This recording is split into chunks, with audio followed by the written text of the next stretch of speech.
Point d'actualité, aujourd'hui on est le 9 mars, donc on est à la veille de la diffusion aux candidats des convocations. Vous êtes plus de 2000 inscrits à la première édition du TESIA, donc c'est déjà un succès au niveau de l'affluence.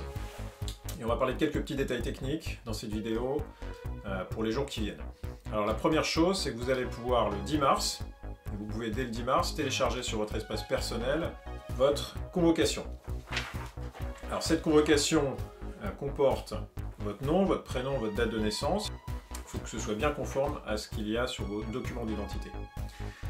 La convocation vous indique également le centre d'examen sur lequel vous êtes inscrit, l'option que vous avez choisie.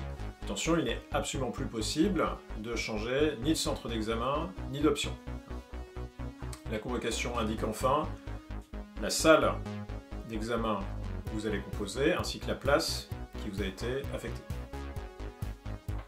Cette convocation, il faut absolument la faire imprimer au format papier, faites-en même quelques copies, on ne sait jamais. Le jour du TESIA, elle vous est demandée à l'entrée du centre d'examen, il faudra la présenter.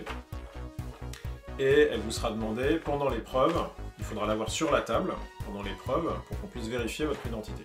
Alors, point très important, le jour de l'épreuve, il faut venir avec cette convocation papier, mais aussi avec un document d'identité, carte d'identité, passeport, permis de séjour, il faut qu'il y ait une photo pour qu'on puisse vous reconnaître. Et vous viendrez absolument vous présenter dans le centre d'examen 15 minutes au plus tard avant le début des épreuves. Normalement, les centres d'examen ouvrent 30 minutes avant le début de la première épreuve, et je vous conseille de prendre encore plus d'avance, on ne sait jamais. Protocole sanitaire, le port du masque est obligatoire pendant les épreuves. Masque simple, pas besoin d'un FFP2, un simple masque chirurgical suffira. Et sur la convocation, il y a un cadre qui peut avoir été utilisé par le chef de centre pour vous donner des indications vous facilitant la venue, par exemple indiquant les arrêts de bus, de métro, les stations de train, etc.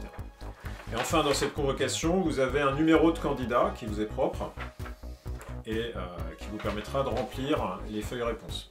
Voilà. Et avec la récupération des convocations sur la partie personnelle pour ceux qui sont inscrits, il y a la possibilité donc, de renseigner le numéro de dossier Parcoursup à 6 ou 7 chiffres parmi les informations personnelles facultatives qui vous sont demandées. Alors ça n'est absolument pas obligatoire de le faire, mais c'est indispensable si vous voulez à terme pouvoir bénéficier du système de validation et de sécurisation des résultats qui permettra à une formation de vérifier vos résultats si vous les communiquez sous une forme précise, c'est expliqué dans une vidéo, dans la vidéo usage des résultats, si vous les communiquez à une formation via votre projet de formation motivé Parcoursup. Pour que ce système puisse être activé à réception des résultats début avril, il faudra qu'avant le 19 mars, qu'au plus tard le 18 à 23h59 heure de Paris, vous ayez donné l'information de votre numéro de dossier Parcoursup dans vos informations personnelles. Mais vous n'êtes pas obligé de mettre cette information si vous ne souhaitez pas bénéficier du module de sécurisation des résultats. Donc faites bien attention. À partir du 18 mars 23h59, il ne sera plus possible de modifier votre numéro Parcoursup. La seule action que vous pourrez faire sera de supprimer cette information-là, et cette suppression entraînera automatiquement l'impossibilité de vérifier pour un tiers la validité de vos résultats.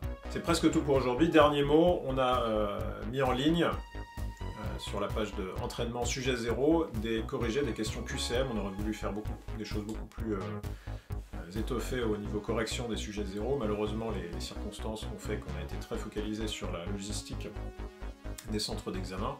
Donc malheureusement, il faudra attendre un peu plus de temps pour avoir plus de matériel pédagogique, et ce ne sera pas avant cette première édition du TELAS. Voilà, bonne préparation pour cette première édition du TESIA, qu'on espère être une grande réussite. Phase suivante, ça sera les épreuves le 19 mars. Venez tous en pleine forme et avec l'envie de donner le meilleur de vous-même.